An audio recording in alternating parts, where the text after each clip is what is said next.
నమస్తే. మన గాంధీగిరి వార్తలకు స్వాగతం. రామగుండం పారిశ్రామిక ప్రాంత రౌండప్. ఈరోజు గాంధీగిరి అందిస్తున్న ప్రత్యేక వార్తలు చదువుతున్నది దయానంద్ గాంధీ. వార్తల్లోని ముఖ్యాంశాలు. బొగ్గుగని మీద ఎమ్మెల్యే ప్రత్యేక పూజలు, ప్రెస్ క్లబ్లో మటన్ షాప్ నిర్వాహకుల ప్రెస్ మీట్, సిఎస్పిలో ఏఐటీసీ గేట్ మీటింగ్ వివరాలు. ఈ రోజు గాంధీగిరి వార్తలను సమర్పిస్తున్నది శ్రీకాంత్ కంటి దవాఖానా. కోల్బెల్ కు కంటిపాప, అన్ని వర్గాలకు వెలుగు కిరణం. డాక్టర్ శ్రీకాంత్ సారథ్యంలో వైద్య సేవల్లో శ్రీకాంత్ కంటి దవాఖానా. ఏప్రిల్ 15 నుండి ప్రతి గురువారం ఉచిత వైద్య నేత్ర శిబిరం. కంటి పొరకు ఆపరేషన్ 5,000 రూపాయలకే చేయబడును. లక్కం భిక్షపతి కార్యనిర్వహణలో శ్రీకాంత్ కంటి దవాఖానా, Lakshminagar, Godavarikhani. Phone number 8074911632. Ramagundam MLA Makkan Singh Raj Thakur ఈరోజు జీడీకే ట్వింక్ లైన్లో జరుగుతున్న దేవి నవరాత్రోత్సవాల్లో భాగంగా అమ్మవారికి ప్రత్యేక పూజలు నిర్వహించారు. కార్మికుల అన్నదాన కార్యక్రమంలో పాల్గొన్నారు. స్వయంగా వారికి వడ్డించారు. ఈ సందర్భంగా ఎమ్మెల్యే మక్కాన్ సింగ్ మాట్లాడుతూ, సింగరేణి కార్మిక వర్గానికి కాంగ్రెస్ ప్రభుత్వం 33% లాభాల వాటా ప్రకటించి కాంట్రాక్ట్ కార్మికులకు చరిత్రలో ఎన్నడూ లేని విధంగా 5,000 రూపాయలు ఇచ్చిందన్నారు. అమ్మవారి ఆశీస్సులతో రామగుండం ప్రజానీకం, సింగరేణి కార్మిక కుటుంబాలు సంతోషంగా ఉండాలని ఆయన కాంక్షించారు. ఈ కార్యక్రమంలో కాంగ్రెస్ పార్టీ నాయకులు కిరణ్, సాయి కుమార్, మోహన్ బాబు, రాసమల్ల కిరణ్, సింగరేణి అధికారులు ఉన్నారు. సింగరేణి ఆర్జీవన్ ఏరియాలోని జీడీకే 1 సిఎస్పిలో గేట్ మీటింగ్ ఈరోజు జరగగా, ATC Singareni college workers union ప్రధాన కార్యదర్శి కొరిమి రాజకుమార్ మాట్లాడారు. ఈ గేట్ మీటింగ్లో నాయకులు మడ్డి ఎల్లాగౌడ్, కవ్వంపల్లి స్వామి, ఆరెల్లి పోషం, మాదన మహేష్, రంగు శ్రీనివాస్, ఎస్ వెంకటరెడ్డి, బండి మల్లేష్, దొంత సాయన్న, మానాల శ్రీనివాస్, కారంపూడి వెంకన్న, బలుసు రవి, నాగేంద్ర కుమార్ తదితరులు ఉన్నారు. సింగరేణిలో ఈరోజు మనకున్న భౌగోళిక పరిస్థితులు, మన కండిషన్స్, ఈ బొగ్గనులు స్థిరంగా ఇంకెన్ని సంవత్సరాలు ఉంటాయి. మరొక వైపు ఏమో మనం కార్మిక సోదరులు 3వ తరం 2వ తరం ఎంప్లాయ్మెంట్ వస్తా ఉన్నారు. వాళ్ళ తల్లిదండ్రులు, అత్తమామలు ఇన్వాలిడేషన్ అయితే ఈరోజు కాంపన్సేటివ్ ఎంప్లాయ్మెంట్ చేస్తా ఉన్నారు. అంటే సుమారుగా వాళ్ళు సింగరేణిలో 40 సంవత్సరాలు పనిచేయాలి. మన 40 సంవత్సరాలకు సంబంధించిన బొగ్గు బావులు ఇవి ఉన్నాయా, ఇవి ముందు ఆలోచించుకోవాలి. సరే, ఇవన్నీ ఉంటాయి, విమర్శలు ఉంటాయి, సంఘాలు ఉంటాయి, ప్రతిపక్షాలు ఉంటాయి, ఇవన్నీ ఉంటాయి. కానీ ఈరోజు ఎవరైనా నాయకులు వచ్చినప్పుడు మనం నిజంగా స్థిరంగా ఉన్నామా, సింగరేణి స్టేబుల్ ఉందా, మన సింగరేణికి సంబంధించిన ఆర్థిక పరిస్థితులు ఏంది, వీటి మీద ఒక 2-3 అంశాలు మీ దృష్టికి తీసుకొస్తాను నేను. సరే, ఈరోజు సింగరేణిలో మొన్న 2022లో 3 రోజులు సమ్మె చేసినాం. ఎందుకంటే సింగరేణికి సంబంధించిన ఎక్స్పాన్షన్, మైనింగ్ లీజ్ మనకు లేదు. ఒకవైపు పార్లమెంట్లో 2015లో ఒక చట్టం వచ్చింది, ఎంఎంటీఆర్ యాక్ట్ వచ్చింది. దానివల్ల ఆ చట్టం ఏం చెప్తుందంటే, ఎవరికైనా మైనింగ్ లీజ్ ఎంత ఉంటే అన్ని బ్లాక్లు మీరు తీసుకోవచ్చు, లీజు లేని మళ్ళీ మీరు వేలానికి రావాల్సిందని పెట్టుకున్నారు. మరి మనకి ఎన్ని లీజులు ఉన్నాయి? తీరా చూస్తే సింగరేణికి దూరదృష్టి ఉందా లేదా ఇవన్నీ పక్కకు పెడితే, ఈరోజు సత్తుపల్లి, కోయగూడెం సంబంధించి మనదే మైనింగ్ లీజ్. అది మనమే తీసినాం, మనమే బొగ్గు అనుకున్నాం, ఎక్స్ప్లోర్ చేసినాం. అదేవిధంగా KK6 రావణపల్లి మనమే చేసినాం. కానీ మైనింగ్ లీజ్ కట్టుకోలేదు. ఎందుకంటే ఆనాడు మన వాళ్ళ ఉద్దేశం ఏంది, 100 ఎకరాలకు ట్యాక్సులు కట్టడం ఎందుకు, 100,000 ఎకరాలకు ట్యాక్సులు ఎందుకు కట్టాలి, కొంత తగ్గించుకుందాం ఖర్చు అని చెప్పి యాజమాన్యం ముందు చూపా, లేకపోతే ఆర్థికంగా 100 కోట్ల రూపాయలైంది, ఈ బ్లాకులు మాకే కావాలని చెప్పి అడగడంలో వైఫల్యం చెందింది గత ప్రభుత్వం. కాబట్టి ఈరోజు మనం కూడా వేలం పోయినాం. వేలం పోతే ఎంత మభ్య పెట్టిందంటే 2022లో ఏప్రిల్ మాసంలో బహుశా 3 రోజులు సమ్మె చేసాం. మేనేజ్మెంటే చెప్పించింది. మేమందరం హైదరాబాద్లో ఉన్నాం. 5 జాతీయ కార్మిక సంఘాలు, ఒక టీబీజీ కేసు డ్రామాలు ఆడినారు. ఏంటంటే ఆ 3 రోజుల సమ్మెలో చేసింది ఏంటంటే, మనకు బొగ్గు బ్లాకులు రాలేదు, తెలుసు రావని. వేలంలో నీకు చట్టం వచ్చిన తర్వాత చట్టంలో ఎవడైనా కానీ వేలంలో పాల్గొనాల్సిందే. తెలుసు గవర్నమెంట్కు. కానీ 2 బ్లాకులు కోయగూడెం 3 సత్తుపల్లి ఈ 2 బ్లాకులు వాళ్ళలోకి వచ్చే విధంగా ప్రయత్నం చేసుకున్నారు.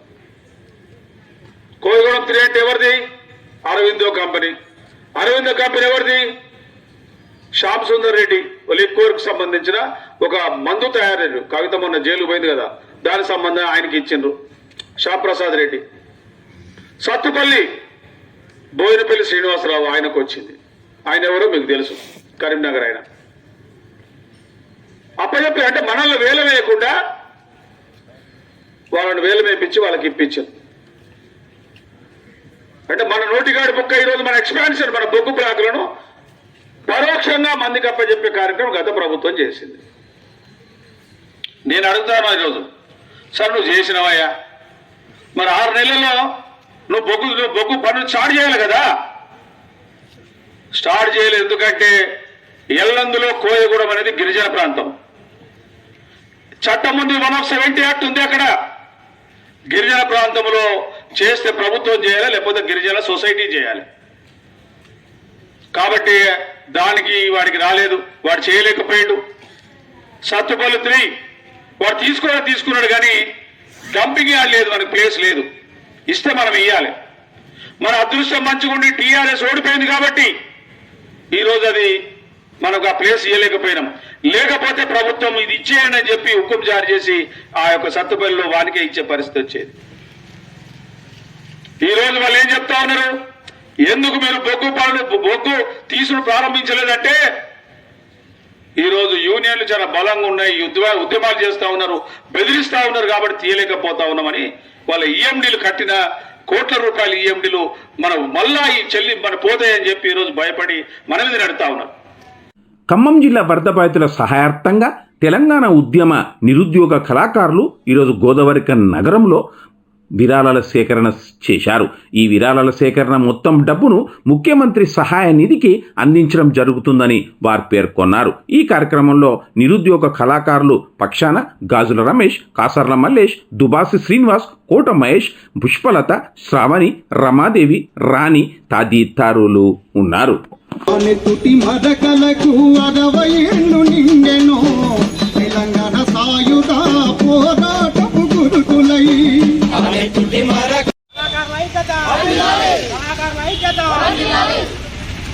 జై కళాకారుల ఐక్యత,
జరిగిన వరద ఉధృతికి ఖమ్మం జిల్లాలో ఎన్నో గ్రామాలు అవస్థలు పడ్డారు. ఇండ్లు కొట్టుకుపోవడం జరిగింది. వాళ్ళకున్న ఎడ్లు, గొడ్లు, మేకలు సర్వం కోల్పోయారు. దాన్ని దృష్టిలో ఉంచుకొని మేము తెలంగాణ ఉద్యమ నిరుద్యోగ కళాకారులం, తెలంగాణ రావడానికి మేము అహర్నిశలు కృషి చేశాం. ఎన్నో ఉద్యమాలలో పాల్గొన్నాం. మాకు కళాకారులుగా గత ప్రభుత్వం నౌకర్లు ఇయ్యలేదు, కొంతమందికే ఇచ్చింది. అప్పుడు తెలంగాణ కోసం కష్టపడ్డాం. ఇప్పుడు మన తెలంగాణలోనే ఆ ఖమ్మం జిల్లాలో అంత నష్టం జరిగింది. మా రాష్ట్ర నాయకులు అలుగు శంకన్న ఆదేశాల మేరకు మన ఈ పెద్దపల్లి జిల్లా ఈ గోదావరికని ప్రాంతం మెయిన్ ఒక గ్రామాలల్లో విరాళాల సేకరణ చేసి అక్కడున్న ఆ బాధితులకు సీఎం రిలీఫ్ పడతారు. అంటే అర్థం ఏంటంటే మేము విరాళాలు సేకరించి సీఎం గారికే సొంతం ఆయన అకౌంట్లో ఆయనకి ఇచ్చి అక్కడి బాధితులకు పంపించాలనే ఆలోచనతోటి మేము ఇప్పటి వరకు పెద్దపల్లి అయిపోయింది. ఈరోజు ఈ గోదావరికల్లో తిరగడం జరుగుతుంది. అయినా అమౌంట్ను వెంటనే మా అలుబోజు వెంకన్నని రాష్ట్ర నాయకునికి పంపించి ఈ 2-3 రోజులల్లా సీఎం గారికి ఈ అమౌంట్ అంతా అప్పచెప్పి ఖమ్మం జిల్లాకు పంపించే ఏర్పాటు చేయాలనే ఆలోచనతోటి ఈ నిరుద్యోగ కళాకారులం అందరం కలిసి ఈ గోదావరికలలో ఇప్పుడు విరాళాల సేకరణ కోసం రావడం జరిగింది. రామగుండం నియోజకవర్గ పరిధిలో 3 సంఘాలుగా ఉన్న ఏరియాల్లో ఇక నుంచి పాత రేటుగా ఒకే రేట్లో మేక మాంసం విక్రయించడం జరుగుతుందని, అంతర్గత విభేదాలు వీడి తామంతా ఒక్కటయ్యామని, అన్ని ఏరియాల్లో మేక మటన్ కిలోకు 700 రూపాయలు, మేకపోతు మటన్ కిలోకు 800కు అమ్మనున్నట్లు మటన్ షాప్ యజమానుల సంఘ బాధ్యులు తెలిపారు. గోదావరికన్ ప్రెస్ క్లబ్లో ఈరోజు జరిగిన ప్రెస్ మీట్లో వారు మాట్లాడారు. ఈ ప్రెస్ మీట్లో సంఘ బాధ్యులు జక్కుల తిరుపతి, గౌలికర్ రాము, గజంబీకర్ నర్సోజీ, వేణు, చందు, రాము తదితరులు ఉన్నారు. గోదావరికని ఉర్వశి థియేటర్, రాజన్నల mutton shop association, colony mutton union 3 యూనియన్లు కలిసి ఒక తాటి మీదకి వచ్చి ఈరోజు రామగుండం నియోజకవర్గం, రామగుండం కార్పొరేషన్ పరిధిలో ఉన్న మటన్ షాపులు సభ్యులందరినీ ఒక వేదిక లెక్క తయారు చేసి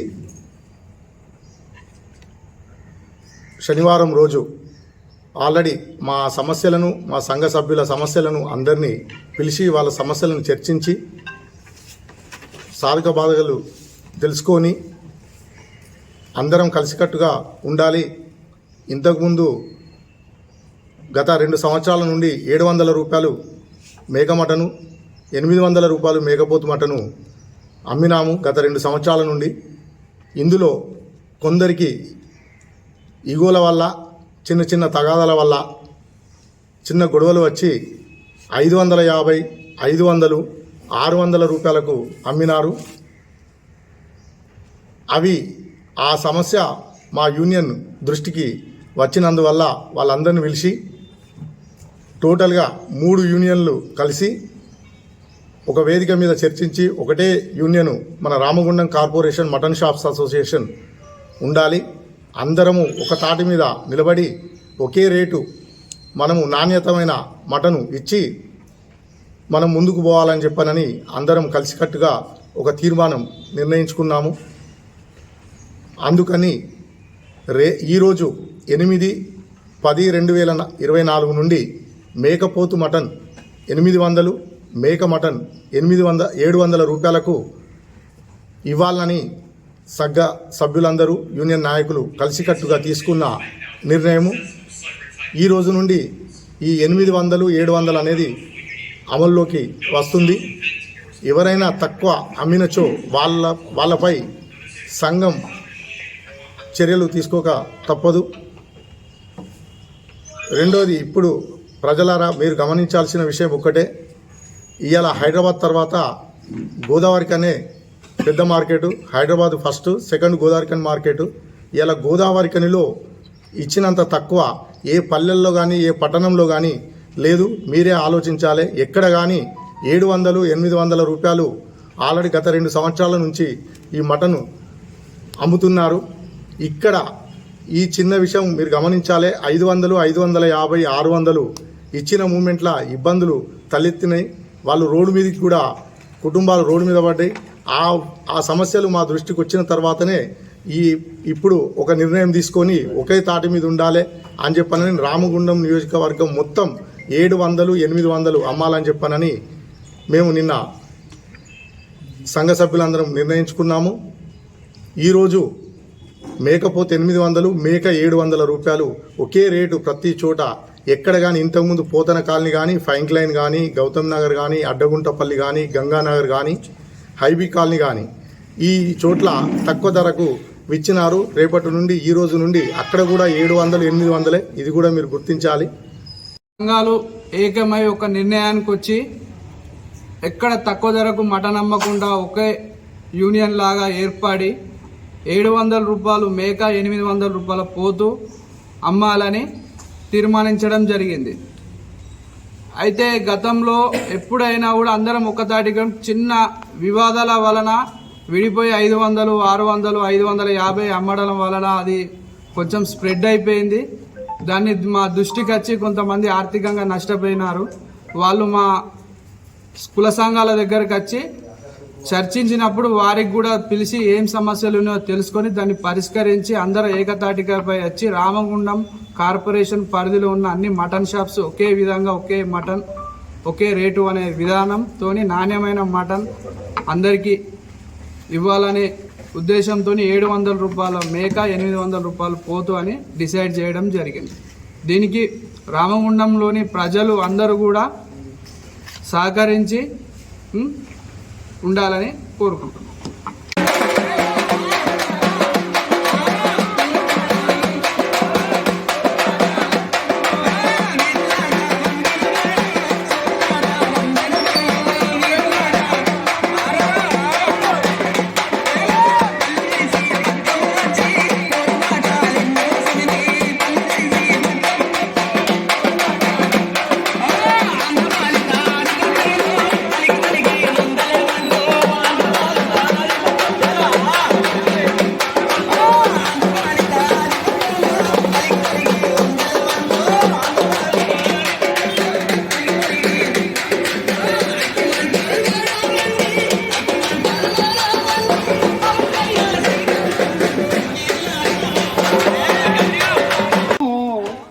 తెలంగాణ సాయుధ పోరాటపు గురుతులై ఆ నెత్తుటి మడకలకు 60 ఏళ్ళు నిండెను. తెలంగాణ సాయుధ పోరాటపు గురుతులై ఆ నెత్తుటి మడకలకు 60 ఏళ్ళు నిండెను. తెలంగాణ సాయుధ పోరాటపు గురుతులై. ఇంతటితో గాంధీగిరి వార్తలు సమాప్తం. నమస్కారం.